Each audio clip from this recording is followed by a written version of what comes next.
સોયલા ગામમાં વિકસિત ભારત સંકલ્પ યાત્રામાં લાભાર્થીઓને લાભ અપાયા તો વિકસિત ભારત સંકલ્પ યાત્રા સાણંદ તાલુકાના સોયલા ગામમાં આવી પહોંચતા ઢોલ નગારા સાથે શાળાની બાળાઓ દ્વારા સામયું કરાયું। વિકસિત ભારત સંકલ્પ યાત્રા રથને કંકુ તિલક કરીને દીપ પ્રાગટ્ય કરીને કાર્યક્રમની શરૂઆત કરવામાં આવી હતી તો ગામના આગેવાનો દ્વારા આવેલ મહેમાનોનું પુષ્પગુચ્છ આપી સ્વાગત કરાયું।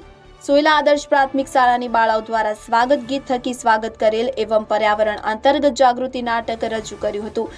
જિલ્લા પંચાયત ઉપપ્રમુખ કાંતિભાઈ ઠાકોર દ્વારા વિવિધ યોજનાકીય માહિતી કાર્યક્રમ અનુરૂપ સંબોધિત કર્યું હતું। લાભાર્થીઓને વિવિધ જનકલ્યાણ યોજનાઓના લાભ અર્પણ કર્યા તો લાભાર્થીઓને ઝીણવટથી વિસ્તૃત માહિતી પૂરી પાડેલ મહેશકુમાર કે વાણિયા તથા મહેશભાઈ પી સોલંકી એવં હર્ષાબેન ડી વાણિયા દ્વારા મેરી જુબાની મેરી કહાની રજૂ કરેલ। આપણો સંકલ્પ વિકસિત ભારત અંતર્ગત સર્વે સાથે શપથ લેવડાવવામાં આવ્યા હતા। કાર્યક્રમમાં જિલ્લા પંચાયત પ્રમુખ કાંતિભાઈ ઠાકોર તથા સાણંદ તાલુકા પ્રમુખ વસંતીબેન કિરીટભાઈ વાઘેલા, તાલુકા સદસ્ય નરેશભાઈ ઠાકોર, તાલુકા વિકાસ અધિકારી નીરજ બારોટ તથા વિક્રમભાઈ ઠાકોર, સરપંચ નીતાબેન વાઘેલા, ઉપસરપંચ લાભુબેન વાઘેલા, તલાટી કમ મંત્રી કિરણભાઈ વાઘેલા, શિક્ષણગણ, ગ્રામ પંચાયતના સભ્યો, ગામના આગેવાનો, લાભાર્થીઓ એવં ગ્રામજનો ઉપસ્થિત રહ્યા હતા।